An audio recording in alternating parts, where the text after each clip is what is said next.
എല്ലാവർക്കും നമസ്കാരം. ഡോക്ടർ ബെന്നറ്റിന്റെ സംവിധായകനാണ്. സിനിമയെ കുറിച്ച് പറയുകയാണെങ്കിൽ ഇതൊരു മെന്റലിസം മൈൻഡ് റീഡിങ് ബേസ് ചെയ്തിട്ടുള്ള ഒരു സിനിമയാണ്.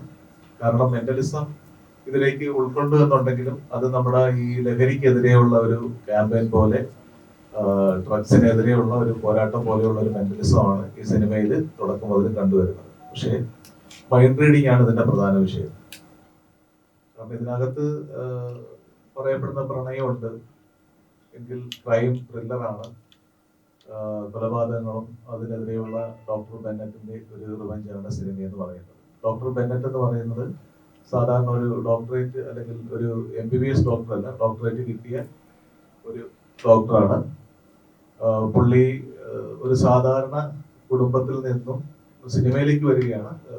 സാധാരണ കുടുംബത്തിൽ നിന്നും ഈ നാട്ടിൽ നിന്നും മറ്റൊരു സ്ഥലത്തേക്ക് പോയി മെന്റലിസവും മൈൻഡ് റീഡിങ്ങും പോലെയുള്ള വിഷയങ്ങളൊക്കെ പഠിച്ചു തിരിച്ച് നാട്ടിലേക്ക് വന്ന് ഒരു ഷോ അവതരിപ്പിക്കുകയും അതിലൂടെയാണ് സിനിമയിലേക്ക് കടന്നു പോകുന്ന കുറേ സീനുകളുള്ളത്. നമുക്ക് നമ്മുടെ ഒരു മനസ്സിന്റെ അല്ലെങ്കിൽ നമ്മുടെ മൈൻഡ് മറ്റൊരാൾക്ക് കൺട്രോൾ ചെയ്യാൻ എങ്ങനെ പറ്റും എന്നുള്ളതാണ് ഈ സിനിമയുടെ ഇതിവൃത്തം എന്ന് പറയുന്നത്. പിന്നെ ഇതിന്റെ നായകനായിട്ടുള്ള ജിൻസ് ജോയ് എന്ന് പറഞ്ഞത് പുതിയ മുഖമാണ്. അദ്ദേഹം ഈ നാടകങ്ങളും സ്കൂൾ ഓഫ് ഡ്രാമയിലൊക്കെ പഠനം കഴിഞ്ഞിട്ട് ഇപ്പം ഒരു നേഴ്സ് കൂടെയാണ്. അയാൾ ഇപ്പോഴൊരു ഡയാലിസിസ് സെന്റർ കാസർഗോഡ് നടത്തിയാണ്. ഈ സിനിമയുടെ ഒരു പ്രത്യേകത, ജിൻസ് ജോയ് കാസർഗോഡുകാരനാണ്. അതേപോലെ തന്നെ ഇതിനകത്തുള്ള നായിക ആയിഷ സീനത്ത്, ആയിഷ IPS എന്ന് പറഞ്ഞൊരു ക്യാരക്ടർ ചെയ്യുകയാണ്. ആയിഷയെ കുറിച്ച് പറയുകയാണെന്നുണ്ടെങ്കിൽ ബിഗ് ബോസ് തമിഴിലും അതേപോലെ തെലുങ്ക്, തമിഴ്, അന്യഭാഷ ചിത്രങ്ങളിലെ നായികയായിട്ടും ഒക്കെ അഭിനയിച്ചിട്ടുള്ള ഒരു മലയാളി പെൺകുട്ടിയാണ്. കാസർഗോഡുകാരിയാണ്. അതിലുപരി മലയാളത്തിൽ നമ്മൾ ഇൻട്രൊഡ്യൂസ് ചെയ്യുന്നതാണ് ആദ്യമായിട്ട് ഈ ഡോക്ടർ ബെന്നറ്റിലൂടെ. മൂന്നാമത് തന്നെ പറയുന്നത് ഇതിന്റെ സ്റ്റോറി എന്ന് പറഞ്ഞാൽ മെന്റലിസ്റ്റ് ഷമീറിന് ഈ ലിംഗ റെക്കോർഡ്സ് അവാർഡും കാര്യങ്ങളൊക്കെ കിട്ടിയിട്ടുള്ളതാണ്. ഷമീറാണ് ഇതിന്റെ കഥ.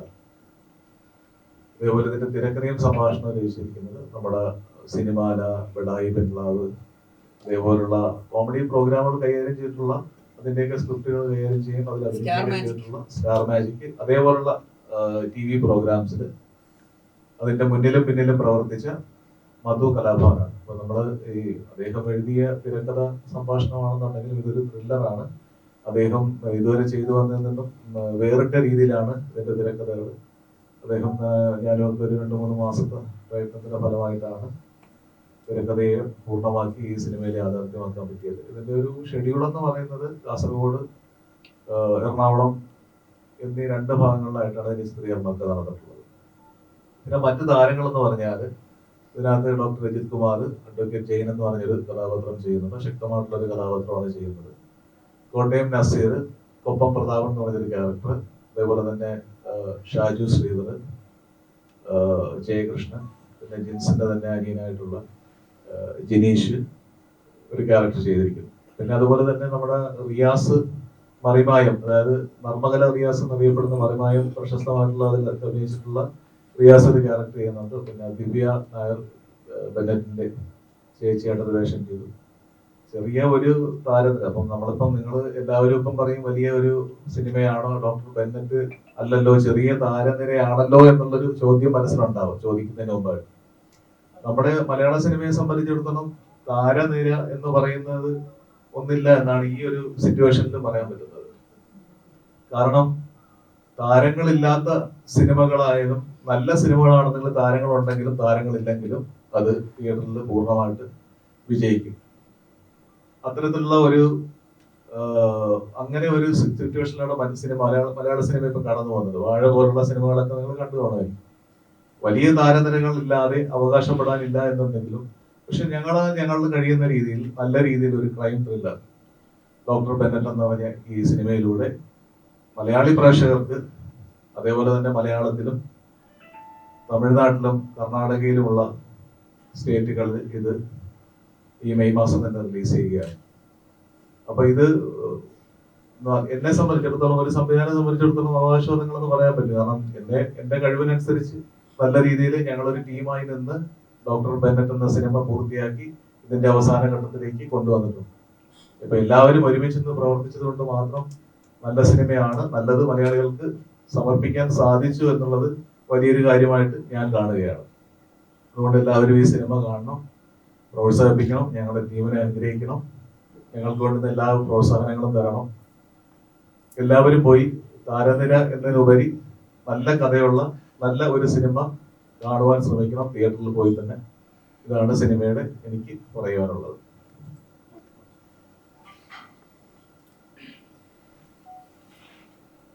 ആദ്യമേ തന്നെ പ്രേക്ഷകർക്കും അതുപോലെ തന്നെ മീഡിയാസ് എല്ലാവർക്കും നമസ്കാരം. ഇപ്പോൾ ഡയറക്ടർ സാബുവായി പറഞ്ഞത് തന്നെയാണ്, അതിനെപ്പുറത്തേക്കൊന്നും പ്രത്യേകിച്ച് പറയാനില്ല. കാരണം കാര്യങ്ങൾ അദ്ദേഹം പറഞ്ഞു. എങ്കിലും ഇതിൻ്റെ കഥ മെന്റലിസ്റ്റ് ഷമീർക്കയാണ്. എൻ്റെ തിരക്കഥാ സംഭാഷണം ഞാനാണ് എഴുതിയിരിക്കുന്നത്. ഞാൻ സ്വാഭാവികമായിട്ടൊരു 2-3 മാസത്തോളം വളരെ ഫോട്ടോ എടുത്തു. അപ്പോൾ ഞാൻ ചെയ്ത പ്രോഗ്രാം എന്ന് പറഞ്ഞാൽ സിനിമാല, പെടായ്മ, ഗ്ലൗസ്, സ്റ്റാർ മാജിക്, അതുപോലെയുള്ള കോമഡി ഷോകൾ, കോർഡിനേഷൻ ഷോ ഒക്കെ ചെയ്തപ്പോൾ ഹ്യൂമർ അല്ല, അപ്പോൾ ഹ്യൂമറെ പ്രതീക്ഷിക്കുള്ളൂ നമ്മളങ്ങനെ ചെയ്യുന്നത്. അപ്പോൾ ഇത് അങ്ങനത്തെ ഒരു ജോണറല്ല, ഇതൊരു ത്രില്ലറാണ്. അങ്ങനത്തെ ഒരു സംഭവം ചെയ്തിരിക്കുന്നത്. എന്നാൽ ഹ്യൂമർ അത്യാവശ്യമായിട്ട് വേണ്ടടുത്ത് മാത്രം ഹ്യൂമറിന്റെ കൂടി തന്നെ ചെയ്തിരിക്കുന്നത്. അതിനേക്കാൾ ഉപരി സിനിമ എന്തായാലും ഒരു ക്യൂരിയോസിറ്റിയാണ്. കാരണം ഒരുപാട് ഫ്ലാഷ് കട്ടുകളും ഇൻസൈഡ് സീൻസുകളും ഒക്കെ വരുന്നുണ്ട്. ഒരു റിവെഞ്ചാണ്, ഒരു നല്ലൊരു റിവെഞ്ച്. അതെങ്ങനെ ചെയ്തിരിക്കുന്നു എന്നുള്ളതാണ് ഇതിന്റെ പ്രത്യേകത. കാരണം നമ്മളിപ്പോൾ ഒരാളെ കൊല്ലും എന്ന് പറഞ്ഞാൽ നേരിട്ട് പോയി കൊല്ലുന്നത് നമ്മൾ കണ്ടിട്ടുണ്ട്. ഇത് അങ്ങനെയല്ല.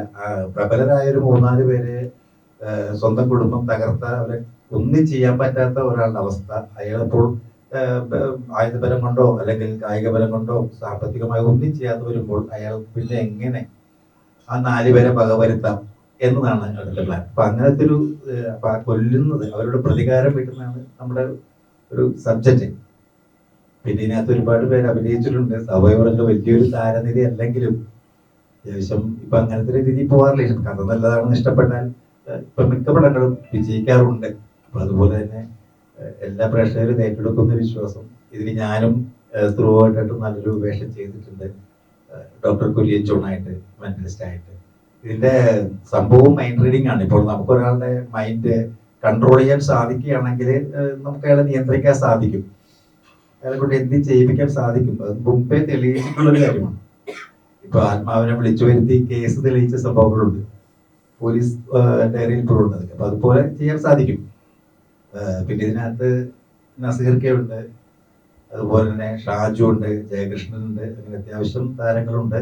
ദിവ്യ നായരുണ്ട്. അതുകൂടാതെ നമ്മുടെ പുതുമുഖമായ ഡ്രാമയാണ് ജിൻസ് ജോയി ഉണ്ട്. നമ്മുടെ നായികയാണെങ്കിലും തമിഴില് വളരെയേറെ അറിയപ്പെടുന്നതാണ്. അതായത് തമിഴ് സിനിമയിലും ബിഗ് ബോസ്, തമിഴിലും തെലുങ്കിലും ഒക്കെ ഒരുപാട് പേരെടുത്തൊരു ആർട്ടിസ്റ്റാണ് ഇതിൽ ഹീറോയിൻ ചെയ്തിരിക്കുന്നത്. ജിൻസിന്റെ അനിയൻ ജിനീഷ് നല്ലൊരു വേഷം കൈകാര്യം ചെയ്തിട്ടുണ്ട്. പിന്നെ നമ്മുടെ രജിത് മാഷും വളരെ ശക്തമായ ഒരു കഥാപാത്രമാണ് പുള്ളിക്ക് ചെയ്തിരിക്കുന്നത്. അപ്പോൾ ഞാൻ സ്റ്റാർ മാജിക് എന്നൊരു പ്രോഗ്രാമിൽ രജിത് മാഷ് വന്നിട്ടുണ്ട്. ഞാനാണ് അതിന്റെ എഴുതുന്നത്. അപ്പോൾ നല്ല കുറെ ക്യാരക്ടറുകൾ പുള്ളി വളരെ ഗംഭീരമായിട്ടാണ് ചെയ്തിരിക്കുന്നത്. സണ്ണി ലിയോണൊക്കെ ആക്കിയിട്ടുണ്ട്. പുള്ളിനെ ഞാൻ സണ്ണി ലിയോൺ ആക്കിയിട്ടുണ്ട്, മീശയൊക്കെ പഠിച്ചു കളിച്ചു. പക്ഷെ അത് നമ്മളങ്ങനത്തെ ക്യാരക്ടർ ചെയ്യണം എന്ന് പറയുമ്പോൾ വളരെ ആത്മാർത്ഥത്തോടെ ഞാൻ ചെയ്യാം എന്ന് പറഞ്ഞ് ഏറ്റെടുക്കുന്ന ഒരാളാണ് പുള്ളി. അല്ല എനിക്ക് പറ്റില്ല എന്ന് മാറി നിൽക്കാറില്ല. ഇപ്പൊ നമ്മുടെ ഈ ഫിലിമിന്റെ പോലും ഡബിങ് അവസ്ഥയിൽ പുള്ളിക്ക് വയ്യായിരുന്നുള്ള കാര്യം എങ്കിലും പുള്ളി വന്ന് ഡബ് ചെയ്തു. നമുക്ക് നിർബന്ധമായിരുന്നു അത് അദ്ദേഹം തന്നെ ഡബ് ചെയ്യണത്. കാരണം അദ്ദേഹത്തിന്റെ വോയിസ് എല്ലാവർക്കും അറിയാവുന്നതാണ്. അപ്പൊ അദ്ദേഹം തന്നെ വന്ന് അത് ഡബ് ചെയ്തു എന്നാണ് ഏറ്റവും വലിയൊരു മഹത്വം. പിന്നെ സാബോയ് ആണെങ്കിൽ ഒരുപാട് എക്സ്പീരിയൻസ് ഡയറക്ടർ, ഒരുപാട് എക്സ്പീരിയൻസ് ഉള്ള ആളാണ്. 10-15 കൊല്ലത്തോളം ചാനലുകളിലും മിക്ക നല്ല നല്ല ഷോകൾ കേരളയിലേക്ക് ഡയറക്ട് ചെയ്ത ആളാണ്. സിനിമയിൽ ചീഫ് അസോസിയേറ്റ് ആയിട്ട് തന്നെ ഒരുപാട് വർഷം സിനിമയിൽ അഭിനയിച്ചിട്ടുണ്ട് കേട്ടോ പുള്ളി.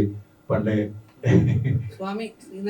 ശ്രീനാരായണ ഗുരുവിന്റെ ചെറുപ്പത്തിലൊക്കെ ഒരു ചൈൽഡ് ആർട്ടിസ്റ്റ് ആയിട്ട് അഭിനയിച്ചിട്ടുണ്ട്. അതിൽ നിന്ന് ഡയറക്ഷനിലേക്ക് പിന്നീട് വന്നു, എക്സ്പീരിയൻസ് ഉണ്ട്. ഈ ഫിലിം പുള്ളി വളരെ ഗംഭീരമായിട്ട് മേക്ക് ചെയ്തിട്ടുണ്ട്. വളരെ ഗംഭീരം. ഒട്ടും പ്രേക്ഷകർക്ക് ഒരു തരി പോലും ലാഗ് ഫീൽ ചെയ്യില്ല. അത്രമാത്രം ക്യൂരിയോസിറ്റിയോടെ അടുത്തത് എന്താണ്, അത് കഴിയുമ്പോൾ ഇപ്പൊ കൊല്ലപ്പെടുന്ന ആൾ കൊല്ലപ്പെട്ട് കഴിയുമ്പോൾ അടുത്തത് ആര് എന്ന് പറഞ്ഞ് പ്രേക്ഷകർ തീരുമാനിക്കും ഇന്നാളായിരിക്കും എന്ന്. പക്ഷെ ആ ഇമാജിനേഷൻ കിട്ടാത്ത രീതിയിലാണ് നമ്മൾ ചെയ്തിരിക്കുന്നത് മാക്സിമം. സ്വാമി ശ്രീനാരായണ ഗുരു അല്ലേ? Yes. അല്ലേ? ഞാൻ സ്കൂളിൽ പഠിക്കുമ്പോഴാണ് ഞങ്ങൾ പോയി കണ്ട ഓർമ്മയുണ്ട്. ഞാനും അതല്ലേ ശ്രീനാരായണ ഗുരു സ്വാമി ആയതുകൊണ്ട് നിങ്ങളൊക്കെ സ്കൂളിൽ പഠിക്കണമെന്ന് എന്ത് പ്രായം ഉണ്ടായിച്ചു രണ്ടോ സാബു സാർ ഞാൻ സ്കൂളിൽ പഠിക്കുമ്പോൾ അപ്പൊ നിങ്ങൾക്കുള്ള പ്രായത്തിനെ കുറിച്ചാണ്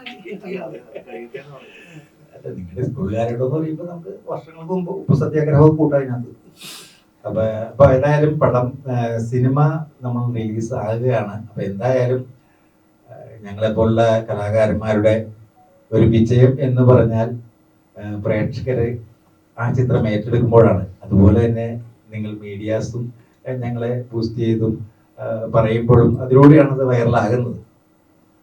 അപ്പോ എന്തുകൊണ്ടും ഈ ചിത്രം ഇറങ്ങുമ്പോൾ 3 ഭാഷകളിലുണ്ട്.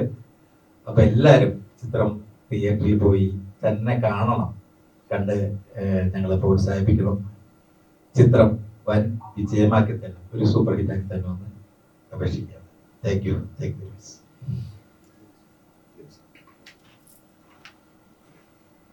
എല്ലാവർക്കും നമസ്കാരം.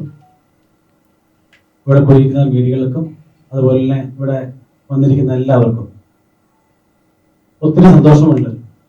കാരണം ആദ്യമായിട്ടാണ് ഇതുപോലുള്ള മീഡിയയുടെ മുമ്പിൽ ഒരു സിനിമയുടെ ഭാഗമായി എനിക്ക് ഇങ്ങനെ നിൽക്കാൻ പറ്റുന്നത്. ഈ ബെനറ്റ് ടീമിന് എനിക്കിങ്ങനെ അവസരം തന്നതിന് ആദ്യമായി ഞാൻ നന്ദി പറയുകയാണ്. ശരിക്കും പറഞ്ഞാൽ ഈ സിനിമ ഒത്തിരി കഷ്ടപ്പാടും, ഈ സിനിമയുടെ ഷൂട്ടിംഗ് സമയത്താണെങ്കിൽ പോലും ഇതിന്റെ ഫൈറ്റ് സീറ്റിലൊക്കെ എൻ്റെ കാലിലൊക്കെ ഒത്തിരി പ്രോബ്ലം വരികയും 1.5 ലക്ഷം രൂപ സർജറി വേണമെന്നൊക്കെ ഡോക്ടർ പറയുകയൊക്കെ ചെയ്തിട്ട് 1.5 മാസം ഞാൻ ആയുർവേദ ട്രീറ്റ്മെന്റ് ഒക്കെ നടത്തിയാണ് ഇപ്പോൾ നിൽക്കുന്നത്. എൻ്റെ ഈ ആദ്യത്തെ സിനിമ എല്ലാവരും കാണണമെന്നും ഇതിനെ സപ്പോർട്ട് ചെയ്യണമെന്നും ഈ പടത്തെ വിജയിപ്പിക്കണമെന്നും വിനീതമായി അഭ്യർത്ഥിക്കുന്നു. നന്ദി. ലേഡീസ് ഫസ്റ്റ് നമ്മുടെ മലയാളത്തിലേക്ക് വന്ന ഗസ്റ്റാണ്. നമ്മൾ പിന്നെ തീർച്ചയായിട്ടും ഞങ്ങൾ മലയാളത്തിൽ സ്വന്തം ആൾക്കാരാണ്. ഗസ്റ്റ് ആവുമ്പോൾ എല്ലാവർക്കും നമസ്കാരം. Like thank you for coming and ഒരുപാട് എക്സൈറ്റഡ് ആണ്. ലൈക്ക് കുറച്ച് പേടിയുണ്ട്, എങ്ങനെ ലൈക്ക് വരും, എന്തായിരിക്കും റെസ്പോൺസ്. ലൈക്ക് ഫസ്റ്റ് ടൈമാണ്, അത് സ്വന്തം നാടാണ്, സ്വന്തം ഭാഷയാണ്. അപ്പോൾ ഒരുപാട് പ്രതീക്ഷയോടെ ലൈക്ക് കാത്തിരിക്കുകയാണ് ഞാൻ. ഇൻഷാ അല്ലാഹ് ലൈക്ക് നിങ്ങൾക്ക് എല്ലാവർക്കും ഇഷ്ടപ്പെടും, എല്ലാവർക്കും ലൈക്ക് എൻജോയ് ചെയ്യാൻ പറ്റുന്ന പോലത്തെ ഒരു മൂവി തന്നെ ആയിരിക്കും. തീർച്ചയായും പോയി കാണുക, സപ്പോർട്ട് ചെയ്യുക. Thank you. അല്ല, പേടിയുണ്ടെന്ന് പറഞ്ഞാൽ ഏറ്റവും കൂടുതൽ പേടി തമിഴിലായിരുന്നു, തെലുങ്കിലായിരുന്നു, അതോ മലയാളത്തിലായിരുന്നു? പറയും സംസാരിക്കൂ. ഓക്കെ. എന്തായാലും നമസ്കാരം. എൻ്റെ സഹോദരങ്ങളായ മീഡിയ പ്രവർത്തകരെ 100ാമത്തെയോ 500ാമത്തെയോ പ്രാവശ്യമാണ് കാണുന്നത്. എൻ്റെ സ്വന്തമാണ് കൊച്ചി സോഷ്യൽ മീഡിയ, അതുപോലെ ചാനൽ സഹോദരങ്ങൾ. അവരോട് ഞാൻ കള്ളം പറയില്ല എന്ന് അവർക്കറിയാം. ഒത്തിരി സിനിമകളുടെ പ്രൊമോഷൻസിന് ഞാൻ പങ്കെടുത്തിട്ടുള്ളതാണ്. ഇവിടെ ഡയറക്ടർ സാബു സാറും മധുചേട്ടനൊക്കെ കാര്യങ്ങൾ പറഞ്ഞു. ഒന്ന് ആഡ് ഓൺ ചെയ്യുന്നു എന്നുള്ളതേ ഉള്ളൂ. സാറ് പറഞ്ഞതിൽ ഇദ്ദേഹം ഡോക്ടറേറ്റ് എടുത്തു. ഡോക്ടർ ബെന്നറ്റ് എന്ന് പറയുന്ന ഡോക്ടറേറ്റ് എടുത്തത് സൈക്കോളജിയിലാണ്. അപ്പോൾ സൈക്കോളജി, ആ സൈക്കോതെറാപ്പി, അങ്ങനെയുള്ള ആ മനഃശാസ്ത്രത്തിൽ ഡോക്ടറേറ്റ് എടുത്തു കഴിഞ്ഞിട്ട് ആ മനഃശാസ്ത്രപരമായി വില്ലന്മാരെ എങ്ങനെയാണ് ഡീൽ ചെയ്യുന്നതെന്നുള്ള ഒരു കാഴ്ചയാണ് ഇതിനകത്തുള്ള ഒരു ക്യൂരിയോസിറ്റി. നമ്മൾ മലയാള സിനിമയിൽ എൻ്റെ ഒരു പഠനത്തിനനുസരിച്ച് ഇങ്ങനെ ഒരു തരം സിനിമ ഇതുവരെയ്ക്കും വന്നിട്ടുള്ളതായിട്ട് തോന്നുന്നില്ല. ഇതിൻ്റെ വേറൊരു വേർഷൻ എന്ന് പറയുന്നില്ല, നിങ്ങൾക്ക് മനസ്സിലാവുന്ന രീതിയിൽ പറഞ്ഞാൽ തമിഴില് സൂര്യമാഷിൻ്റെ 7ാം അറിവ് എന്ന് പറഞ്ഞൊരു സിനിമ ഉണ്ടായിരുന്നു, കണ്ടിട്ടുണ്ടാവുമല്ലോ. ബോധിധർമ്മൻ, ചൈന ബോധിധർമ്മൻ. ആ ടൈപ്പിൽ മെന്റലിസം അല്ലെങ്കിൽ മൈൻഡിനെ റീഡ് ചെയ്യാൻ, അതിൽ നമ്മൾ നോക്കിയാൽ ഒരു വില്ലൻ അതിൻ്റെ അയാളുടെ നോട്ടം കൊണ്ട് അയാളെ വെടിവെക്കാൻ ശ്രമിക്കുന്ന പോലീസുകാരനെ കൊണ്ട് കൂടെയുള്ള പോലീസുകാരെ വെടിവെപ്പിക്കുന്ന ഒരു ടെക്നിക്ക് ഇംഗ്ലീഷിൽ ഉണ്ട്. നൗ യു സീ മീ എന്ന് പറയുന്ന ഇംഗ്ലീഷ് ഫിലിമിലും ഇതേ മെന്റലിസം പരിപാടി അത് വലിയ രീതിയിൽ പോയിട്ടുണ്ട്. ഈ നമ്മുടെ ഡോക്ടർ ബെന്നറ്റ് ആ ടൈപ്പ് അല്ല, പക്ഷെ ഞാൻ മനസ്സിലാക്കാൻ വേണ്ടി പറഞ്ഞു എന്നുള്ളതേ ഉള്ളൂ. ഇതിൽ 4 വില്ലന്മാരാണ്. സ്ക്രിപ്റ്റ് ഞാൻ കുറേ വായിച്ചതാണ്. വളരെ പുതുമയും വളരെ ട്വിസ്റ്റുകളുള്ളൂ. അപ്പം ഞാൻ സ്ക്രിപ്റ്റ് കണ്ടപ്പോൾ തന്നെ എനിക്ക് വളരെയധികം സന്തോഷം, കാരണം വെറൈറ്റി ആയിട്ടുള്ളൊരു ഫിലിമാണ്. ഇപ്പം ഈ അടുത്ത ഇടയ്ക്ക് ഇറങ്ങിയ വെറൈറ്റി ഫിലിമായിട്ട് കമ്പയർ ചെയ്യുകയാണെങ്കിൽ എനിക്ക് പറയാൻ പറ്റുന്ന വാഴ 2 അത് എൻ്റർടൈൻമെൻറ്റ്സിൽ അടിപൊളിയായിട്ട് പോവുമായിരുന്നു. ഇത് എൻ്റർടൈൻമെൻറ്റിനേക്കാൾ ഉപരി ക്യൂരിയോസിറ്റിയാണ്. അടുത്ത ഫ്രെയിമിൽ എന്ത് സംഭവിക്കും, അടുത്ത ഷോട്ടിൽ എന്ത് സംഭവിക്കും, അടുത്ത സീൻ എന്തായിരിക്കും. ക്യൂരിയോസിറ്റിയും ത്രില്ലറും സസ്പെൻസും നിറഞ്ഞു കിടക്കുന്ന ഒരു സിനിമയാണ് ഡോക്ടർ ബെന്നറ്റ്. എൻ്റെ ടൈറ്റിൽ വായിക്കുമ്പോൾ തന്നെ അറിയാം എന്തൊക്കെയോ അതിനകത്തുണ്ട്. എൻ്റെ ട്രെയിലർ കണ്ടു കഴിഞ്ഞപ്പോൾ തന്നെ മനസ്സിലായിട്ടുണ്ടാവും അതിൽ എന്തൊക്കെയോ മൂടി വെച്ചിട്ടുണ്ട്. തീർച്ചയായിട്ടും കാണുന്ന പ്രേക്ഷകർ, ഞാൻ പറയും കുട്ടികളുമായി ഫാമിലിയാണ് വന്ന് കാണേണ്ടത്. ടീസർ ട്രെയിലർ ഇറങ്ങിയില്ല, ശരി സോറി, ടീസറാണ് ഇറങ്ങിയത്. ട്രെയിലർ ഇനി ഇറങ്ങത്തേ ഉള്ളൂ. ടീസർ കാണുമ്പോൾ തന്നെ അറിയാം, ഞാൻ ട്രെയിലറും കണ്ടു, അതുകൊണ്ടാണ് കേട്ടോ, സോറി. കാണുമ്പോൾ അറിയാം അതിനകത്തുള്ള ഒരു സസ്പെൻസും അതിൻ്റെ ഒരു ആങ്സൈറ്റി, എന്താണ് അടുത്ത സ്റ്റെപ്പ് എന്ന്. അപ്പം ഇത് കുട്ടികളുമായിട്ട് ഫാമിലി തന്നെ കാണണമെന്ന് പറയാൻ കാരണം നമ്മുടെ വ്യക്തികൾ, നമ്മുടെ മനുഷ്യരിൽ നിന്ന് ആത്മഹത്യാ ടെൻഡൻസി കൂടിക്കൂടി വരുന്നുണ്ട്. അതുപോലെ തന്നെ പറ്റിക്കലുകൾ, സൂത്രത്തരങ്ങൾ, വളയ്ക്കലുകൾ, ഒടിക്കലുകൾ ഇതും കൂടി വരുന്നുണ്ട്. പിന്നെ നമ്മൾ നോക്കിക്കഴിഞ്ഞാൽ അമ്മയുടെ കഴുത്തെറുത്ത് കൊല്ലുന്നു, അച്ഛനെ കൊല്ലുന്നു, സഹോദരങ്ങളെ വെട്ടിക്കൊല്ലുന്നു, അങ്ങോട്ടും ഇങ്ങോട്ടും. ഇത് കാരണം മനസ്സ് കൈവിട്ടു പോവുകയാണ്. അതുപോലെ തന്നെ സെക്ഷൽ അബ്യൂസിലേക്ക് നോക്കിയാൽ ഈ അടുത്ത ദിവസങ്ങളിൽ നമ്മൾ വായിച്ചതാണ്, ഒരു 19 വയസ്സുള്ള പയ്യൻ 135ഓളം പെൺകുട്ടികളെ, സ്കൂളിൽ പഠിക്കുന്ന പെൺകുട്ടികളെ പീഡിപ്പിച്ചു. എന്നിട്ട് അവൻ അതെല്ലാം വീഡിയോ ആയിട്ട് എടുത്തു വെച്ചു. എത്ര ക്രൂക്കഡായിട്ടാണ് അവൻ്റെ മനസ്സ് പ്രവർത്തിച്ചതെന്ന് ആലോചിച്ച് ചോദിക്കും. അപ്പം എല്ലാം മനസ്സാണ്. അപ്പം നമ്മൾ ഈ മെന്റലിസ്റ്റ് അല്ലെങ്കിൽ മനഃശാസ്ത്രം പഠിക്കുക എന്ന് പറയുന്നത് നമ്മുടെ ജീവിത വിജയത്തിനും കൂടി ഒരു ആവശ്യമാണ്. ഞാൻ കുറച്ച് പഠിച്ചിട്ടുണ്ട്, പലർക്കും അറിയാം. ഞാൻ MS സൈക്കോതെറാപ്പി കുറേ പഠിച്ചതാണ്, കൗൺസിലറാണ്, കൗൺസിലിംഗ് ഷോകൾ കുറേ നടത്തിയിട്ടുള്ളതാണ്. അപ്പോൾ എൻ്റെ അടുത്തിരിക്കുന്ന മെന്റലിസ്റ്റ് ഷമീർ എന്ന് പറയുന്ന സാറിന് കൂടുതൽ അത് പറയാൻ പറ്റും. കാരണം അദ്ദേഹം സൈക്കോതെറാപ്പി ഉൾപ്പെടെ മെന്റലിസം ചെയ്യുന്ന ആളാണ്. അപ്പം എന്നെ സംബന്ധിച്ച് ഒരു ആർട്ടിസ്റ്റ് എന്നുള്ള നിലയിൽ, അതുപോലെ കൗൺസിലർ ആയിരുന്ന നിലയിൽ ഞാൻ കണ്ടിട്ടുള്ളത്, നമ്മുടെ കുട്ടികൾക്ക് ഒരുപാട് നല്ല പവറുണ്ട്, മൈൻഡ് പവറുണ്ട്. പക്ഷെ പലപ്പോഴും ടോക്സിക് പീപ്പിളുകളും അതുപോലെ നെഗറ്റീവ് ആൾക്കാരുടെയും പ്രവർത്തനങ്ങൾ കാരണം നമ്മുടെ കുട്ടികളുടെ മൈൻഡ് തളർന്നു പോകാറുണ്ട്. അപ്പോൾ നമ്മുടെ കുട്ടികളുടെ മൈൻഡിനെ ഉദ്ദീപിപ്പിച്ചാൽ, ഏതൊക്കെ പ്രശ്നങ്ങൾ വന്നാലും മൈൻഡിനെ പവർഫുൾ ആക്കി മാറ്റിയാൽ, ടേൺ ചെയ്യിപ്പിക്കാൻ പറ്റിയാൽ, ആ കുട്ടികൾക്ക് IAS എടുക്കാനോ IPS എടുക്കാനോ അല്ലെങ്കിൽ MBBS എൻട്രൻസോ അല്ലെങ്കിൽ സിവിൽ സർവീസ് എഞ്ചിനീയറിങ്ങോ IITയോ ഏതിലും കയറിപ്പോകാൻ ഒരു ബുദ്ധിമുട്ടില്ല. ഇപ്പം ഈ ഇരിക്കുന്ന നമുക്ക് എല്ലാവർക്കും അറിയാം, നമ്മളെല്ലാം പലപ്പോഴും മൈൻഡിൽ ഡൗൺ ആയി പോയവരാണ്. മൈൻഡിൽ വളരെയധികം ഡൗൺ ആയി പോകുമ്പോഴാണ് നമ്മൾ ബാർ അന്വേഷിച്ച് പോകുന്നത്, അല്ലെങ്കിൽ ലഹരിയിലേക്ക് പോകുന്നത്. അവിടെ വീണ്ടും തകർച്ചയാണ്. ലഹരികൾ സാധാ ടൈപ്പിലുള്ള ബിയറോ വൈനോ ചാരയാണെങ്കിൽ ഒരു പരിധിവരെ ഒക്കെ എന്തെങ്കിലും പറഞ്ഞു പോകാം, അതുപോലും പാടില്ല.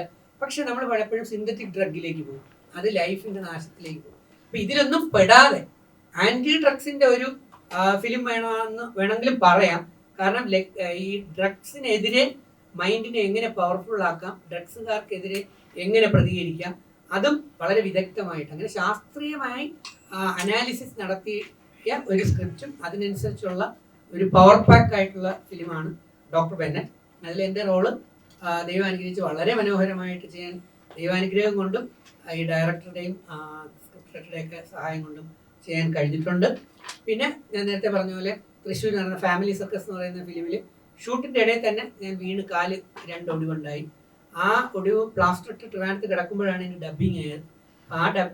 അത് പ്ലാസ്റ്ററിൽ തന്നെ ഞാൻ വന്ന് ഡബ്ബിങ് ചെയ്തു. കാരണം നമുക്ക് തന്ന അവസരം തന്ന പ്രൊഡ്യൂസറിന് ഡയറക്ടറിനെയും നമ്മൾ മാക്സിമം സഹകരിക്കണം. അത് ആ ഒരു എത്തിക്സ് കുറച്ച് കൂടുതലുള്ളത് കൊണ്ട് ആ എത്തിക്സിൽ തന്നെ ചെയ്തു പോയി. അതുകൊണ്ടൊരു വലിയ വാഴ വിജയിച്ചതുപോലെയുള്ള വലിയ വിജയങ്ങൾ അല്ലെങ്കിൽ പോലും വലിയ താരനിര ഇല്ല എന്ന് പറഞ്ഞ ആരും ഇപ്പം ആ നിരാശയില്ല. കാരണം മേക്കിങ്ങും സ്ക്രിപ്റ്റും സൂപ്പറാണെങ്കിൽ പടം ഗ്രാൻഡ് സക്സസ് ആണെന്നുള്ളത് ഒരു തെളിവാണ്. അപ്പം ആ ടൈപ്പ് കാര്യം വെച്ച് നോക്കുമ്പോൾ ഡബ്ബിങ്ങിൽ ഞങ്ങളൊക്കെ കണ്ടതാണ് പടം എങ്ങനെയാണെന്നുള്ളത്. മേക്കിങ്ങിൽ വളരെ ഡിഫറൻ്റ് ആണ്. അതുപോലെ അതിനകത്തൂടെ വരുന്ന സന്ദേശങ്ങളായാലും എല്ലാം ഗുണപരമായിരിക്കും. കാണുന്ന ഫാമിലി, കുട്ടികൾക്ക്, പാരൻസിന്, സുഹൃത്തുക്കൾക്ക് ഒരിക്കലും പടം ഒരു നഷ്ടമാവില്ല എന്ന് എനിക്ക് ഉറപ്പിച്ച് പറയാൻ കഴിയും. എൻ്റെ ക്യാരക്ടർ കണ്ടിട്ട് വിലയിരുത്തുക, എന്നെ അറിയിക്കുക. നമ്മളെല്ലാം ഒരുമിച്ച് സഞ്ചരിക്കുന്നവരാണ്. All the best. ഞാൻ സ്ക്രിപ്റ്റ് റൈറ്റർ ആയിട്ടുള്ള മെന്റലിസ്റ്റ് ഷമീർ ഇക്കയ്ക്ക് അത് കൊടുക്കാം. നമസ്കാരം. സോറി, സ്ക്രിപ്റ്റ് റൈറ്റർ അല്ല, സ്ക്രിപ്റ്റ് റൈറ്റർ അവിടെ നിന്ന് വന്നു. അപ്പോൾ ഇതിലിപ്പോൾ പ്രത്യേകിച്ചൊന്നും പറയാനില്ല, എല്ലാവരും കാര്യങ്ങൾ വിശദമായിട്ട് തന്നെ പറഞ്ഞിട്ടുണ്ട്. ഈ സിനിമ എന്തുതന്നെയാണെങ്കിലും ഓരോ നിമിഷങ്ങളിലും അടുത്തത് എന്താണ് എന്നുള്ള ക്യൂരിയോസിറ്റിയിൽ തന്നെ 2-2.25 മണിക്കൂർ പ്രേക്ഷകർക്ക് നല്ലൊരു ട്രീറ്റ് ആയിരിക്കും. ഇത്രമാത്രമേ എനിക്ക് പറയാനുള്ളൂ. ഈ സ്റ്റോറിയുമായി ബന്ധപ്പെട്ട് ഏകദേശം ഒരു 5 വർഷം മുൻപാണ് ഈ സ്റ്റോറി എഴുതപ്പെടുന്നതും നമ്മുടെ ഡയറക്ടറുമായിട്ട് സാബുവായിട്ട് കാര്യങ്ങൾ സംസാരിക്കുന്നതും. ഈ 5 വർഷത്തെ ഒരു യാത്ര തന്നെയുണ്ട് ഈ ഒരു സിനിമക്ക് പിന്നിൽ. അപ്പൊ അത്രയും എഫേർട്ട് എടുത്തിട്ടാണ് ഇങ്ങനെ ഒരു സിനിമ നമ്മൾ സമൂഹ സമക്ഷം നിങ്ങൾക്ക് മുന്നിൽ ഞങ്ങൾ തരുന്നത്.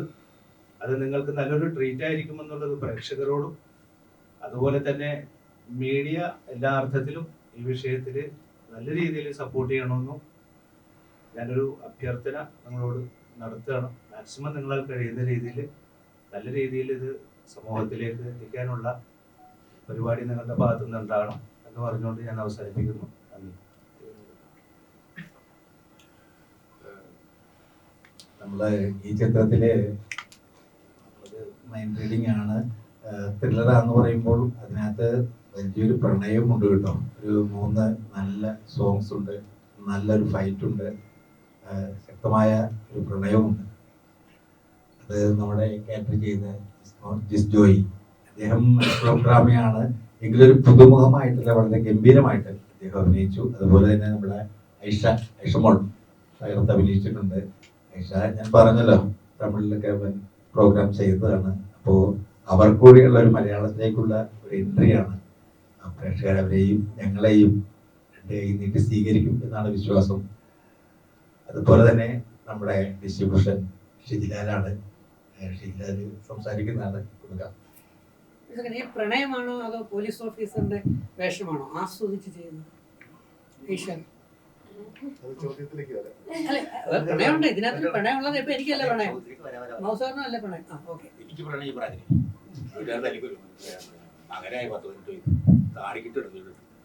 ഇവിടെ വന്നെത്തിയ എല്ലാ മീഡിയ സുഹൃത്തുക്കൾക്കും എൻ്റെ നന്ദി അറിയിക്കുന്നു. കാര്യം നിങ്ങളുണ്ടെങ്കിൽ മാത്രമേ ഈ പടത്തിനെ പറ്റി എന്താ പറയുക ഓഡിയൻസിലോട്ട് എത്തത്തുള്ളൂ. പിന്നെ ഈ പടത്തിനെ പറ്റി പറയുകയാണെങ്കിൽ ഞാൻ ഡിസ്ട്രിബ്യൂഷനാണ് ചെയ്യുന്നത്. നമ്മുടെ SFC ആർട്സ് എന്ന് പറയുന്ന കമ്പനിയാണ് കേരളം, തമിഴ്നാട്, കർണാടക 3 സ്റ്റേറ്റിൽ നമ്മൾ ചെയ്യുന്നുണ്ട്. ഓഡിയൻസ് നമ്മളെ സപ്പോർട്ട് ചെയ്യുന്നുള്ള ഒരു പ്രതീക്ഷയിലാണ്.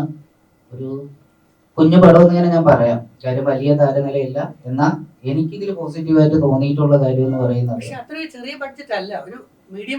ഞാൻ ഒരിക്കലും ബഡ്ജറ്റിന് അല്ല പറഞ്ഞു, അവര് താരനിലയാണ് സൂചിപ്പിച്ചത്. കാര്യം ബഡ്ജറ്റ് അങ്ങനത്തെ വിഷയത്തിലോട്ടല്ല ഞാൻ ഉദ്ദേശിച്ചത്. കാര്യം താരനിരയാണ് ഉദ്ദേശിച്ചത്. കാര്യം വമ്പൻ താരനിരയുള്ള പടങ്ങൾ ഭയങ്കരമായിട്ട് എന്താ പറയാ, മീഡിയ ആണെങ്കിലും ഓഡിയൻസ് ആണെങ്കിലും ഭയങ്കരമായിട്ട് കൊണ്ടുപോകും.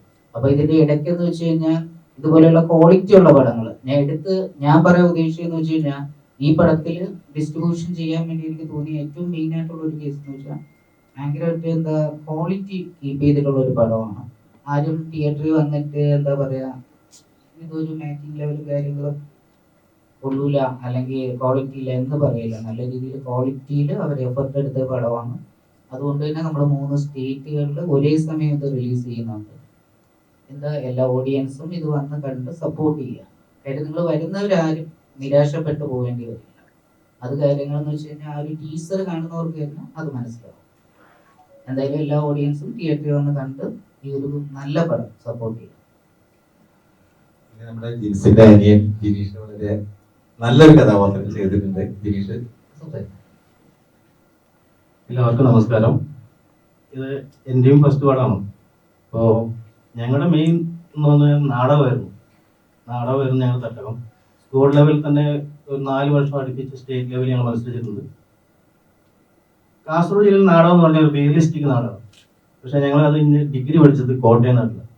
പക്ഷെ അവിടെ ഞങ്ങൾക്ക് നേരിട്ടുണ്ടോ എന്ന് വെല്ലുവിളി. ആദ്യത്തെ ഞങ്ങളുടെ വെല്ലുവിളി അവിടെ സ്റ്റൈലിസ്റ്റ് നാടകമായിരുന്നു. അത് പൊരുത്തപ്പെടാൻ കുറച്ച് ബുദ്ധിമുട്ടി.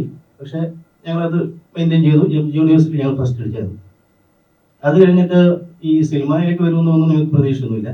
പക്ഷേ ഇത് ആകസ്മികം സംഭവിച്ചു. സാവു സാറിനെ പരിചയപ്പെട്ടു. ജിൻസിന് നല്ല റോള് കിട്ടി. കൂടുതൽ എനിക്കും നാടകത്തിലും അതേപോലെ തന്നെ കേട്ടോ, നായകനും പ്രതിനായകനൊക്കെ ആയിരുന്നു. സിനിമയിൽ വന്നപ്പോഴും അങ്ങനെ ഒരു റോള് കിട്ടി. പക്ഷെ അന്നേരം ഞങ്ങൾക്കൊരു ചലഞ്ച് ഉണ്ടാവും. നാടകം പോലെ അല്ലല്ലോ സിനിമ എന്ന്. പക്ഷേ ഞങ്ങൾക്ക് അന്ന് ധൈര്യം തന്നത് ഈ സാവു സാറാണ്. അപ്പോൾ വേറെ കൂടുതലൊന്നും പറയുന്നില്ല. നിങ്ങളെല്ലാവരും അനുഗ്രഹം ഉണ്ടാവണം. എല്ലാവരും തിയേറ്ററിൽ പോയി ഈ സിനിമ കണ്ട് വിജയിപ്പിക്കണം. നന്ദി.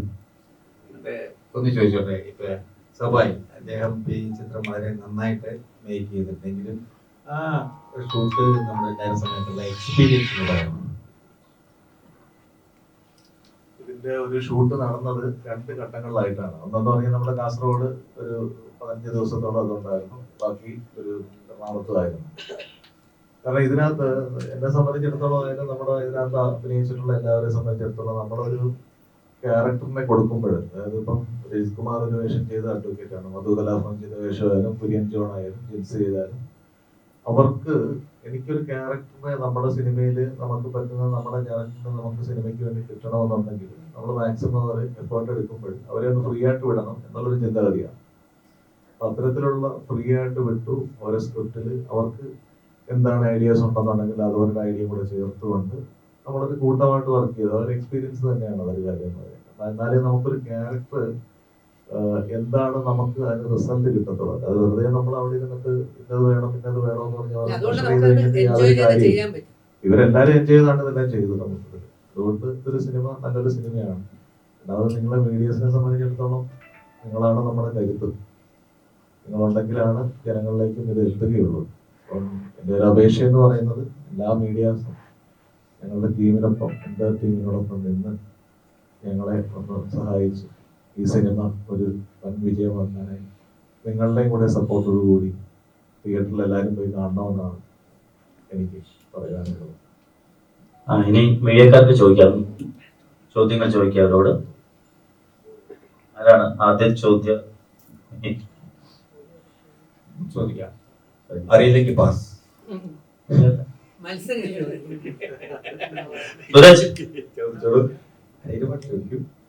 നമ്മളൊരു കാര്യം വിട്ടുപോയിട്ടിടയ്ക്ക് ഒരു ചോദ്യം ഇവിടുന്ന് വന്നായിരുന്നു. ഞാൻ ചോദിച്ചത്, ഇപ്പൊ പ്രണയം ഉണ്ടെന്ന് പറഞ്ഞു, 3 സോങ്സ് ഉണ്ടെന്ന് പറഞ്ഞു. തീർച്ചയായിട്ടും ഫൈറ്റിന്റെ ഇടയിൽ സോങ് വെക്കാൻ പറ്റത്തില്ല. അപ്പൊ ഈ 3 സോങ്ങുകളും ഞങ്ങളൊക്കെ നോക്കി ഇവർക്കൊക്കെ വേണ്ടി തന്നെയാണ് ഉപയോഗിച്ചിട്ടുണ്ടാവുക.